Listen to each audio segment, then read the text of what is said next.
네, 성도 여러분 안녕하십니까? 안녕하세요. 네.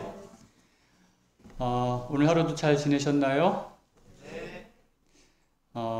오늘 이 화요일 저녁 이 고요한 시간 또 피곤하지만 우리를 성전으로 인도하시고 또 하나님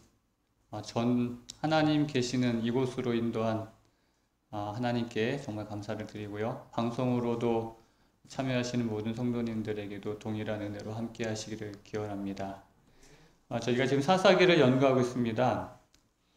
일반적으로 이 사사기를 하나님을 떠난 이스라엘 백성의 그 실패에 관한 책이라고 생각을 합니다. 하지만 저는 이 이스라엘 백성의 그 실패에 초점을 맞추기보다는 그 실패한 이스라엘을 어떻게 회복시키는가 하는 그 하나님의 회복에 좀 초점을 맞추었으면 더 좋겠다는 생각을 합니다. 오늘 이 사사기를 통해서 우리의 모습을 또 볼 수 있거든요. 이 사사기서에 나오는 이스라엘 백성의 모습이나 오늘 우리의 모습이 별반 다를 것이 없습니다.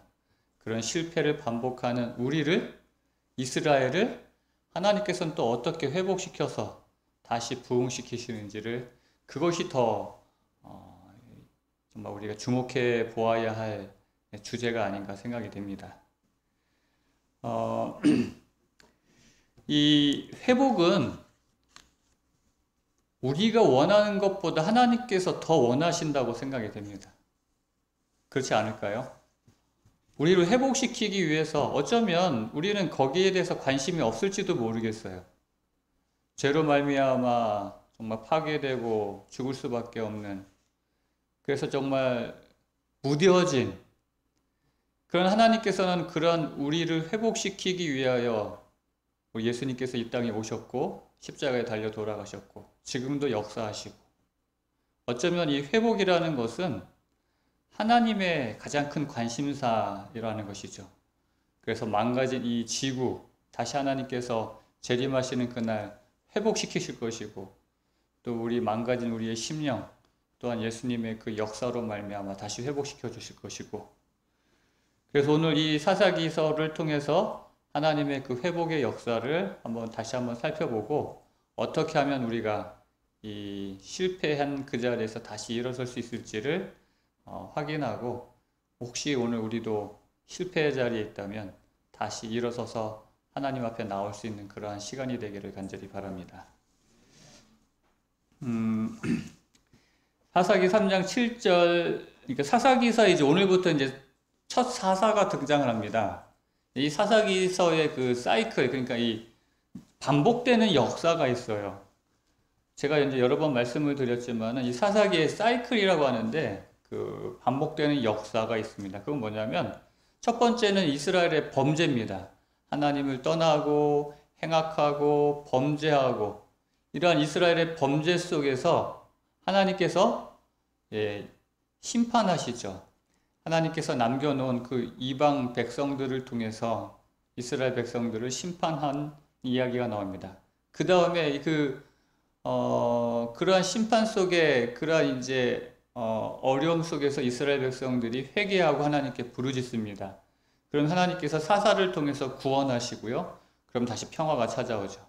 근데 그 평화 가운데 이스라엘 백성들이 다시 범죄합니다. 그리고 다시 심판과 회개와 구원과 평화가 오고 다시 범죄하고, 이게 6번이 반복이 돼요. 이 사사기에서.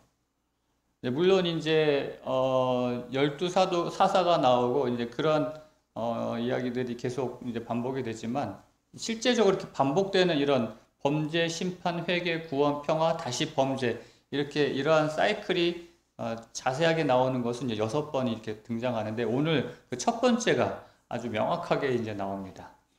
그것을 살펴보겠습니다. 첫 번째,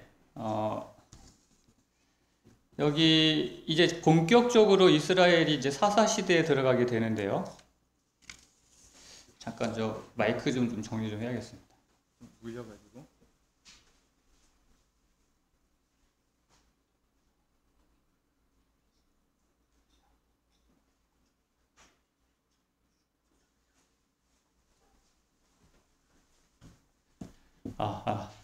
조금 난 것 같습니다. 좀 울려가지고, 예, 그래서 다시 좀 만져봤습니다. 오늘 사사기 오늘 3장 6절부터, 7절부터 11절까지의 말씀은 아까 보았던 그 범죄, 심판, 그 다음에 회개, 구원, 평화, 다시 범죄하는 요 사이클의 그 내용이 가장 잘 나타나 있는 그러한 내용입니다.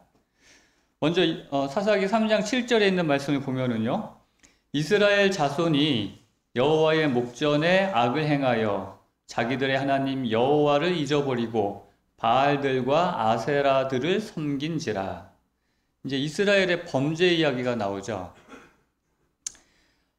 여기 여호와의 목전에 악을 행하였다라고 기록하고 있습니다. 그 악은 자기들의 하나님을 잊어버리고 바알들과 아세라들을 섬기는 것이라고 이야기하고 있습니다. 그런데 이 순서가 이스라엘 자손이 목전에 악을 행하기 전에 더 먼저 있었던 것이 자기들의 하나님 여호와를 잊어버리는 것, 그게 먼저입니다.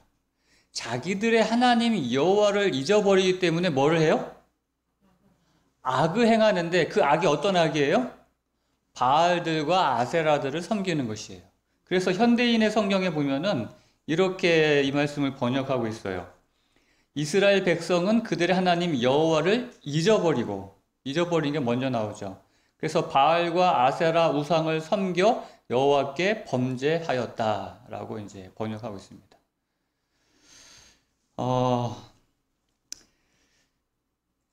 어떻게 하나님을 잊어버릴 수 있을까요? 잊어버릴 게 따로 있지. 이 하나님이 어떤 하나님이세요?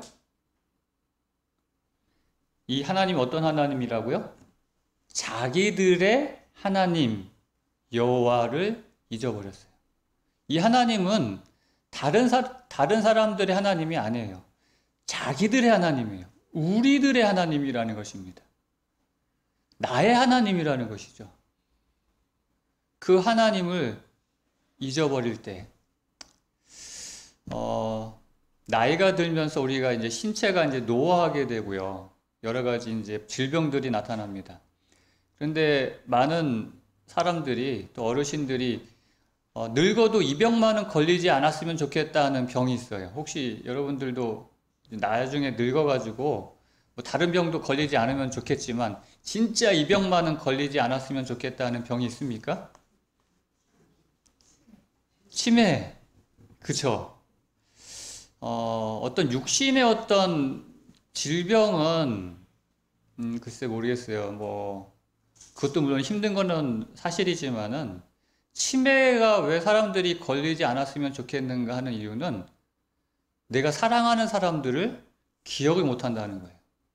내 사랑하는 아내, 남편, 아이들 다 잊어버린다는 것이죠. 그래서 치매 걸리신 분들 이렇게 보면은 아들한테도 아저씨, 뭐, 누구세요? 자기가 그토록 사랑했던 사람을 잊어버린다는 것이죠. 우리가 영적 치매에 걸리지 않도록 참 조심해야 된다고 생각이 됩니다. 영적 치매는 나를 그토록 사랑하시고 또 내가 그토록 사랑했던 자기들의 하나님 여호와를 잊어버리는 것이죠. 오늘 이 본문에서 이스라엘은 그들의 하나님 여호와를 잊어버렸습니다. 바로 영적인 치매인 것이죠. 이런 영적인 치매가 일어나면 당연히 나타나는 현상이 있습니다. 그건 뭐냐면 악을 행하는 것. 바로 바알들, 아세라들, 하나님을 섬기는 거 외인 게 아니라 다른 신들을 섬기는 그런 일이 나타나는 것이죠. 치매를 예방하는 좋은 이렇게 방법이 있을까요? 그래서 이 세상 사람들을 이렇게 보면은 치매를 예방하기 위해서 뭐 고스톱을 치면 치매가 예방된다 이런 이야기도 하더라고요. 그러니까 어떤 이게 머리가 이게 노화되는 것을 막기 위해서 자꾸 머리를 쓰라는 것이에요. 그래서 세상 사람들은 고스톱 치면 점수 계산해야 되고 청단, 홍단 이런 맞춰야 되고 하니까 머리를 쓰니까 좋다 해서 그러는데 여러분들은 어떻게 하면 영적 치매를 예방할 수 있을까요? 기억절을 많이 외워야. 아멘. 그렇습니다. 우리가 영적 치매를 예방하는 방법은 말씀을 가까이 하는 것이 가장 좋은 방법이라고 생각이 됩니다. 말씀을 묵상하고 깨어서 말씀을 정말 암송하고 기도하고, 정말 이러한 것들이 우리 하나님을 늘 기억할 수 있도록 하는 중요한 방법이라고 생각을 모두가 하고 있습니다. 모르진 않거든요. 중요한 거는 이제 그것을 우리의 삶 속에 어떻게 실천하느냐, 그것이 중요하거든요. 여러분들이 아는 대로, 정말 우리가 아는 대로만 좀 행동할 수 있었으면 참 좋겠어요. 우리를 그토록 사랑하시고 지금 내가 그토록 사랑하는 하나님을 잊어버리지 않도록, 정말 이스라엘 백성들의 이런 모습, 이런 영적 치매가 우리의 삶 속에 일어나지 않도록 여러분 끝까지 우리 주님을 기억하시는 저 여러분 되시기를 간절히 바랍니다. 이제 이렇게 범죄한 이스라엘에 대해서 아까도 했지만 그 다음 이제 사이클은 이제 심판이 있게 됩니다. 사사기 3장 8절, 여호와께서 이스라엘에게 진노하사 그들을 메소포다미아 왕 구산 리사다임의 손에 파셨으므로 이스라엘 자손이 구산 리사다임을 8년 동안 섬겼더니, 여기 보니까 여호와께서 이스라엘에게 진노하셨다라고 합니다. 우리가 아는 하나님의 모습과는 좀 다른 모습이죠. 저와 여러분들이 아는 하나님은 선하시고 인자하시고 그 인자하심이 영원하신 하나님, 여호와로라 여호와로라, 정말 인자하신 그 하나님의 모습이 여기에서는 보이지 않는 것 같습니다. 어지간하면 우리 하나님께서는 노하지 않으시는 분이신데, 이 말씀을 통해서 우리 하나님께서 얼마나 정말 마음이 아프시고 실망이 크셨나를 우리는 확인할 수 있는 것이죠. 결국 그들은 메소포타미아 왕 구산 리사다임의 손에 팔렸다라고 하셨습니다. 이 파셨다, 구산 리사다임의 손에 파셨다라는 이 말은 소유권을 넘겼다라는 말이에요. 이제 내 것이었는데 그동안 이제 팔아버려가지고 이제 내 것이 아니라는 것이죠. 소유권을 넘겼다는 것입니다. 이 말의 의미는 뭡니까? 내 것일 때는 내가 책임이 있어요. 그렇죠? 내 것일 때는 내가 책임을 집니다. 그러나 내 것이 더 이상 아닐 때는 그런 책임이 나에게 없어지는 것이죠. 하나님께서 나의 백성, 하나님의 백성이라고 할 때는 하나님께서 책임을 지십니다. 예? 진짜 목숨 걸고 하나님께서 책임을 지셔요. 근데 하나님께서 파셨다라고 할 때 이 상황은 정말 하나님, 우리에게서 가장 정말 위험하고 가장 불행한 상황인 것이죠. 더 이상 하나님과의 관계가 없는. 이스라엘 백성이 광야 생활할 때 제가 지난번에도 한번 말씀드린 것 같은데 그런 경우가 있어요. 하나님께서 정말 보호의 손길을 이렇게 거두시는 거죠. 그럴 때 이제 불뱀들이 나타나고 그들이 이제 불뱀에 물려서 죽게 되고 더 이상 하나님께서 보호하실 수 없는 상황이 되어버렸다는 것입니다. 이제 하나님의 보호는 끝이 났고 대적들이 함부로 해도 상관하지 않겠다는 것, 그게 바로 이 파셨다라는 이 말씀 속에서 나타나는 의미인 것이죠. 하나님께서는 오늘 우리들을 어떻게 하고 계십니까? 절대 우리 홍성재림교회 우리 하늘 가족 여러분들은 우리 대적의 손에 하나님께서 파시는 일이 없게 되기를 바랍니다. 하나님 끝까지 우리를 정말 보호하실 수 있도록 우리 하나님을 꼭 의지하는 그런 우리 모두가 되기를 바라는 것이죠. 하나님께서 이렇게 징계하시는 데는 목적이 있어요. 이렇게 하나님께서 이렇게 구산 리사다임에게 파셨다라고 했는데 고린도후서 7장 10절에 보면은 하나님의 뜻대로 하는 근심은 후회할 것이 없는 구원에 이르게 하는 회개를 이루는 것이다 라고 이야기하고 있습니다. 하나님께서 단순히 감정이 상해가지고 이스라엘 백성들이 나를 잊어버리고 저 바알들과 아세라들 섬기는 것에 대해서 그냥 그것에 그냥 분노해가지고 그래서 보복하시는 것이 아니라는 것입니다. 이 이스라엘 백성들을 아까도 얘기했지만은 회복하시는 역사가 바로 이 사사기거든요. 하나님께서는 이미 그 전에 경고하셨어요. 이스라엘 백성들이 그 여호수아나 그 모세를 통해서 그들이 하나님을 떠나서 이방 신들을 섬기게 될 때, 하나님의 그 언약을 어기게 될 때 어떠한 일들이 있을 것인지를 미리 이미 경고를 하셨었습니다. 그래서 여호수아 23장 11절부터 이제 너희 하나님 여호와를 사랑하라 하면서 또 그 다음에 보면은 그 이방 민족들, 가나안 민족들과 결혼하지 말고 뭐 이런 이야기 하시면서, 그런데 이제 13절에 보면은 너희의 하나님 여호와께서 이 민족들을 너희 목전에서 다시는 쫓아내지 아니하리니, 그러니까 너희들이 자꾸 이렇게 이방 민족들과 혼인하고 그들의 신을 섬기면 다시는 그 이방 민족들을 쫓아내지 않을 것이다 얘기하면서 그들이 너희에게 올무가 되어 덫이 되며 너희 옆구리에 채찍이 된다 그랬어요. 그러니까 인생 채찍이 되어 괴롭힐 것이라는 것이죠. 하나님께서는 지금 이 경고의 말씀 그대로 지금 하고 있습니다. 이 리산 구사다임을 활용해서 인생 채찍으로 이스라엘 백성들로 하여금 뭐하게 하기 위하여, 여전히 만약 그대로 놔뒀으면 그들은 바알과 아세라들을 섬기면서 망하게 될 거 아니겠습니까? 그걸 볼 수는 없잖아요. 그냥 내버려 둘 수는 없잖아요. 그러니까 이 인생 채찍을 사용해서 어떻게 하기 위하여? 회복시키기 위하여 지금 하나님께서, 그래서 하나님 뜻대로 하는 근심, 그 근심을 통하여 그 구원하기 위하여 지금 하나님께서 역사하고 계시는 것이죠. 그래서 이스라엘 백성들이 이제 9절에 이제 그들이 이제 회개합니다. 부르짖죠.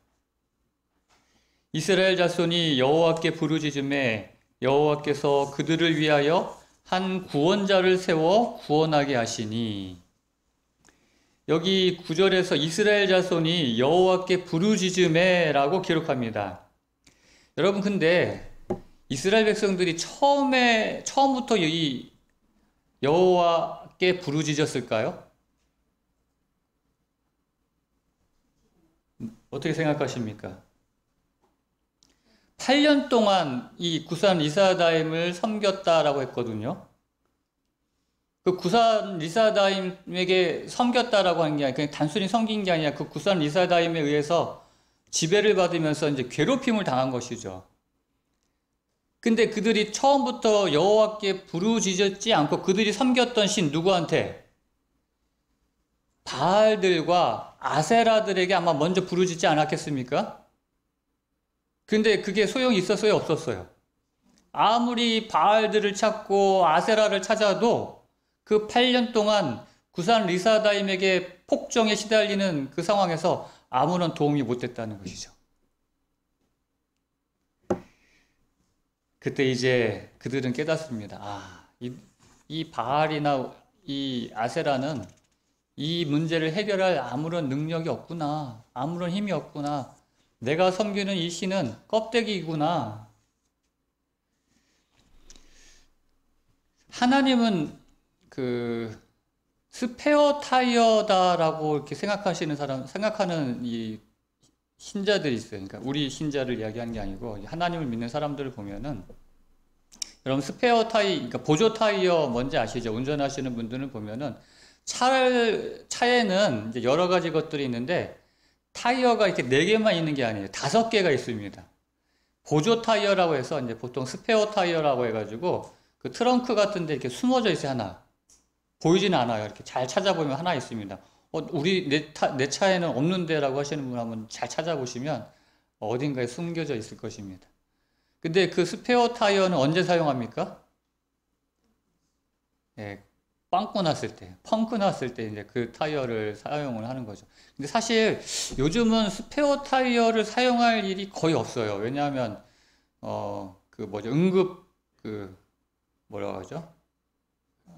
보통 종합보험에 가입하면은 이제 특약으로 긴급 출동 서비스에 가입을 하거든요. 그래서 전화만 하면 한 10분 안에 와가지고 뭐 펑크 난데 이렇게 떼워주고 바람도 다 넣어주고 하거든요.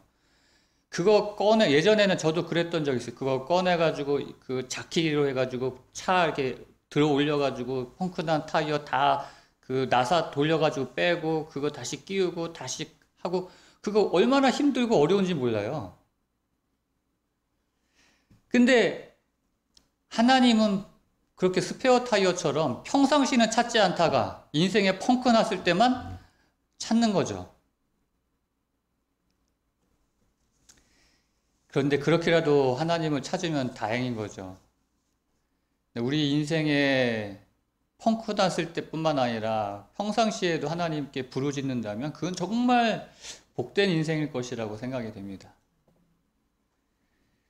결국 이들은 정말 인생에 펑크가 났을 때 여호와께 부르짖게 됩니다.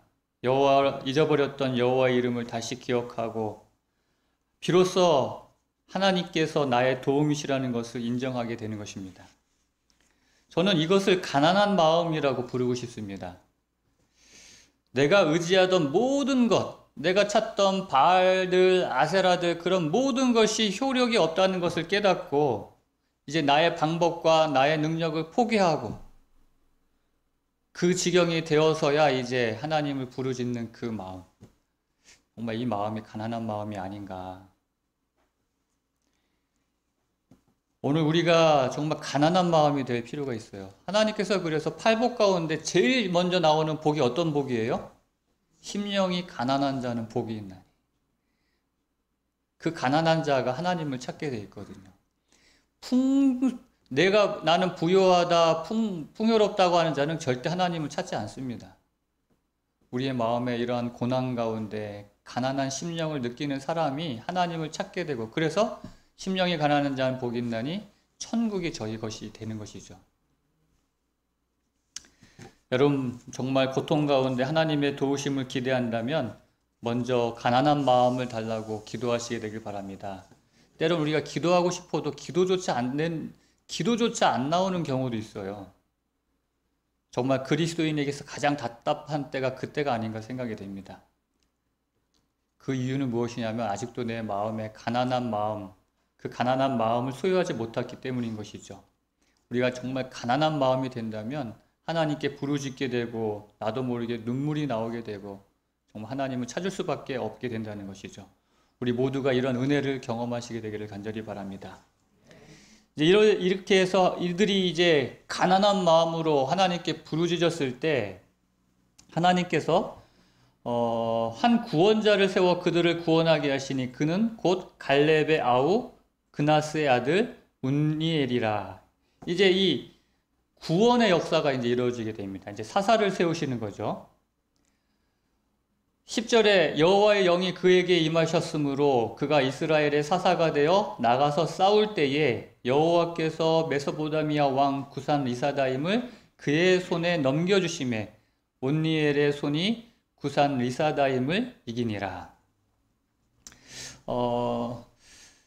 여러분 여기서 그 온니엘 이제 첫 번째 사사 온니엘이 등장하는데요.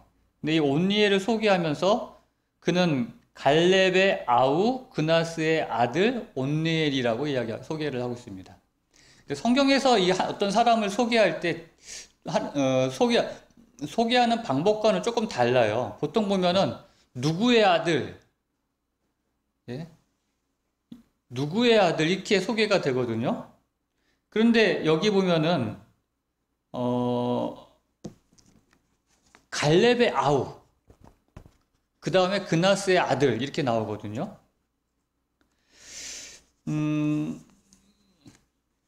원래 이 성경에서의 방식에 따르면 그나스의 아들이 먼저 나와야 되는데 여기 보면은 갈렙의 아우라는 사실이 먼저 소개가 되고 있어요.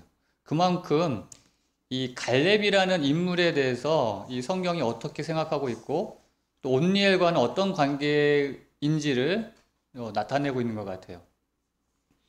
여러분 갈렙은 어떤 사람인지 다 잘 아실 것입니다. 여호수아와 함께 이 갈렙은 이스라엘 백성이 출애굽해서 가나안 땅에 들어가는 여정에 있어서 가장 중요한 역할을 했던 두 사람 중에 한 사람입니다. 갈렙, 정말 믿음의 사람. 근데 이 온니엘을 여러분 여기 갈렙의 아우 그나스의 아들 온니엘하면은 갈렙과는 어떤 관계인 것처럼 보여집니까? 갈렙의 아우로 느껴져요? 아니면 갈렙의 조카인 것 같아요? 조카예요? 그런데 사사기 그 1장 13절에 보면은 사사기 1장 13절에 우리가 그 1장을 보았을 때 그 갈렙이 그 드비를 정복하는 자에게 내 딸 악사를 이렇게 주겠다라는 그런 이야기가 나와요. 그죠? 그래가지고 그때 온니엘이 나타나가지고 온니엘이 그 드비를 정복해서 갈렙의 딸 악사를 이제 이 온니엘에게 갈렙이 이제 줍니다. 그러니까 갈렙의 사위가 된 것이죠. 근데 여기 보면은 갈렙의 아우요 그나스의 아들인 온니엘이라고 이렇게 나옵니다. 여기 보면은 1장 13절에 보면 뭐 같아요? 갈렙의 아우요 그나스의 아들인 온니엘. 여기서 보면은 갈렙의 아우 같아요. 그래서 여기에 대해서 이제 이 온니엘의 신분에 대해서 여러 이제 그 주석가들은 이제 여러 이야기로 이제 설명을 하는데 정확하게 무엇인지는 이렇게 딱 드러나진 않습니다. 뭐 첫 번째는 온니엘은 이 갈렙의 이복 동생이다라는 그런 이제 견해가 있는데 갈렙은 여분네의 아들이잖아요. 여분네의 아들 갈렙인데 여기 이제 그나스의 아들 갈렙이라고 하는 거 보니까 아마 이복 동생이 아닌가라고 하는데 근데 민수기 32장 12절에 보면은 갈렙을 그나스 사람 여분네의 아들 갈렙 이렇게 소개를 합니다. 그러니까는 이 그나스 사람 여분네의 아들이니까 이 뭐 따로가 아니라 같은 인물로서 이 그나스 사람 여분네의 아들이기 때문에 이복 동생이 아니라 그냥 친동생 맞다 하는 이제 그런 견해도 있고 아까처럼 이 온니엘은 갈렙의 조카라는 이제 견해가 이제 있는 것입니다. 이제 나이 차이가 많이 나기 때문에. 근데 하여튼 뭐 중요한 건 아닙니다. 근데 이제 이러한 이제 여러 이야기를 통해서 이제 그런 혹시 이제 좀 이상하게 생각하실까 봐 한번 언급을 하고 지나가는 겁니다. 뭐 갈렙의 아우라고 해도 예전에는 친족끼리 결혼하는 것이 뭐 그렇게 드문 일이 아니었기 때문에 성경에도 보면 그런 예가 많이 나오잖아요. 이삭도 그랬고 또 야곱도 그랬고 보면 다 친족끼리 이렇게 결혼하는 그런 이야기들이 나오지 않습니까? 그러니까는 갈렙의 동생이라고 해도 이 온니엘이 어떻게 보면 그러니까 자기 조카랑 결혼한 거죠. 그러니까 이 악사가. 근데 옛날에도 보면은 며느리하고 시어머니하고 거의 비슷한 시기에 그 아이를 낳아가지고 같이 크는 경우도 이렇게 종종 있잖아요. 그러니까 갈렙의 동생이라고 해도 나이 차이가 많은 동생일 수 있기 때문에 뭐 그런 다 상황에서 또 다 뭐 이상한 거는 아니라고 생각이 됩니다. 근데 이제 아까도 했지만 이 갈렙의 아우를 먼저 이야기한 거는 이 온니엘이 갈렙의 영향을 그러니까 갈렙과의 관계에 있어서 뗄래야 뗄 수 없는 그런 사람이었다는 것이죠. 아까도 얘기했지만 그 갈렙이 그 드빌이라는 가나안 지역을 점령한 사람에게 내 딸 악사를 주겠다 했을 때 그 땅을 점령한 사람이 온니엘이었어요. 그 헤브론을 점령한 그 갈렙의 이야기가 비슷한 것 같아요. 갈렙도 그렇잖아요. 저 헤브론 사람들이 다 점령하기 싫어한 것을 저 땅을 날 주십시오. 내가 점령해서 내가 차지하겠습니다. 한 그런 갈렙처럼 온니엘도 그런 비슷한 용기를 가진 것을 보게 되는 것이죠. 그런 용사로서 순종의 사람. 뿐만 아니라 이 갈렙은 이 온니엘은 여기 보면은 3장 10절에 여호와의 영이 그에게 임하셨다라고 이제 성경에서 기록하고 있습니다. 이 여호와의 영이 임했다라는 이 말씀은 굉장히 중요한 이야기입니다. 하나님께 쓰임 받기 위해서는 우리의 힘으로 내가 아무리 의분이 일어난다고 해가지고 내 힘으로 하는 것이 아니라는 것이죠. 내가 정말 하나님의 일을 한다고 하지만 내가 정말 난 정말 하나님의 일을 할 거야 해서 내 힘과 내 능력으로 하는 것은 아니라는 것입니다. 아무리 내 스스로 어떤 하나님의 일, 뭐 전도도 마찬가지고 무엇을 또 마찬가지인데 하나님의 일에 있어서 하나님의 이 영, 다시 말하면 성령의 그 임재가 없이는 이루어질 수 없다는 것입니다. 그런데 우리가 하나님 없이도 하나님의 일을 할 수 있습니까? 하나님 없이도 교회에서 봉사할 수 있나요? 충분히 할 수 있어요. 근데 문제는 하나님 없이 하나님의 일을 할 때 어떤 일이 일어납니까? 교회에서 일어나는 대부분의 일은 대부분의 문제는 하나님 없이 하나님의 일을 하는 사람들에 의해서 일어납니다. 하나님 없이 장로로서, 집사로서, 목사로서 그런 일을 하면 하나님을 드러내고 하나님께 영광 돌리는 것이 아니라 내 뜻대로 내게 영광 돌리는 일을 하거든요. 그래서 싸우게 되고 내 뜻에 맞지 않으면은 그냥 그냥 화를 내고 내가 이렇게 드러나지 않으면 막 상처받고 막 그것에 대해서 막 뭐라 그러고. 중요한 건 그래서 여호와의 영이 그에게 임하는 일이 중요합니다. 그 일을 위해서 우리가 기도를 해야 되는 것이죠. 여러분, 막다른 벽은 인간에게는 절망의 시간이지만 하나님의 관점에서는 축복의 시작이라는 걸 우리가 기억해야 됩니다. 하나님께서는 이때를 기다리셨어요. 이스라엘 백성들이 여호와께 부르짖는 것을 기다렸습니다. 그때만을 기다리고 몇 년을 기다리셨어요? 8년을 기다리셨어요. 이스라엘 백성들이 부르짖자마자 하나님께서 뭐 하셨어요? 사사를 세우십니다. 그러니까 기다리신 걸 보게 돼요. 이스라엘 백성이 부르짖었는데도 불구하고 하나님께서 뜸들이지 않으셨다는 겁니다. 물론 이제 아까도 얘기했지만 우리가 이제 부르짖고 하나님께서 이제 구원하시고 이제 평화가 오는데 이게 좀 반복이 되죠. 이스라엘 백성이 부르짖자마자 하나님께 구원하시다가 나중에는 좀 뜸을 들이긴 합니다. 마지막에 기드온 때 그랬어요. 이스라엘 백성이 부르짖자 하나님께서 책망만 하시고 그때는 그냥 이렇게 사라지는 듯한 또 모습도 보이기도 하거든요. 우리 하나님께서 오늘 우리의 부르짖음을 기다리고 계십니다.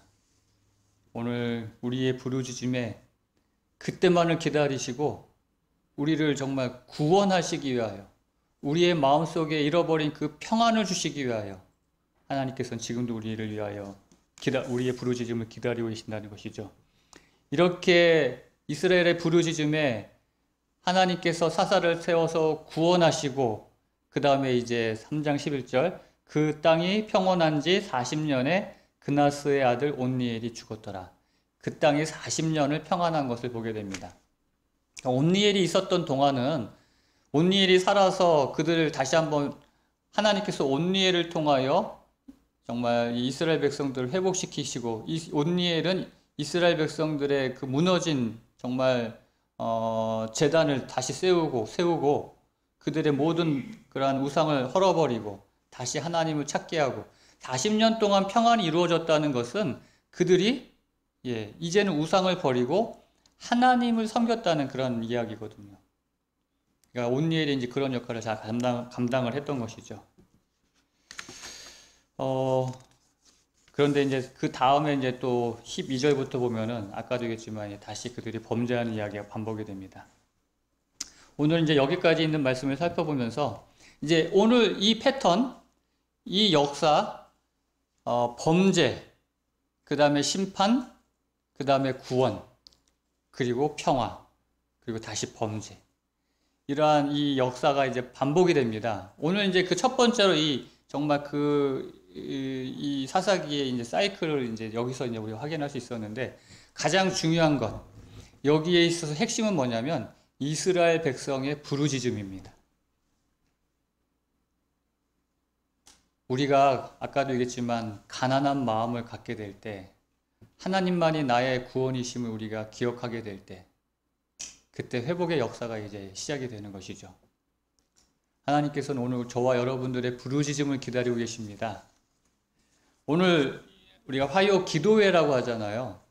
사실 이 저녁 화요일 시간에는 예배라기보다는 우리 재림교회 역사를 통해서도 확인할 수 있는 것은 기도회로 모였어요. 잠깐 말씀을 말씀 길게 하지 않았어요. 그냥 잠깐 말씀 보고 그동안의 자신들의 경험 이야기하면서 기도하는 시간으로. 오늘 이 시간은 사실 기도하는 시간을 더 많이 가져야 되는데 참 요즘 이제 그렇게 못하는 것이 좀 아쉽긴 하지만, 자, 우리 다시 이제 기도하는 시간을 갖겠습니다. 이제 말씀을 마치고요. 하나님께 부르짖는 시간을 좀 갖겠습니다.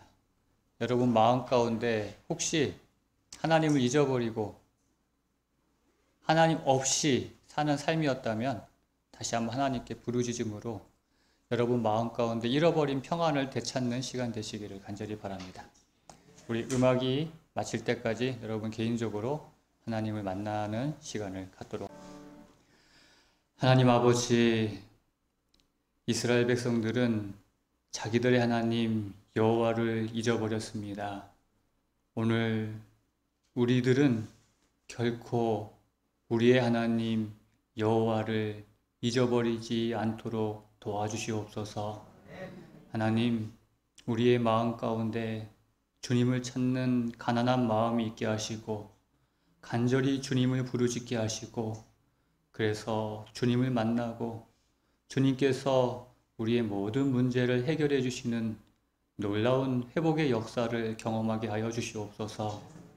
하나님의 그 놀라운 회복의 역사가 우리 모든 성도님들 마음마다 일어날 수 있도록 인도해 주시기를 우리의 구원 되신 예수 그리스도의 이름으로 간절히 기도하옵나이다. 아멘.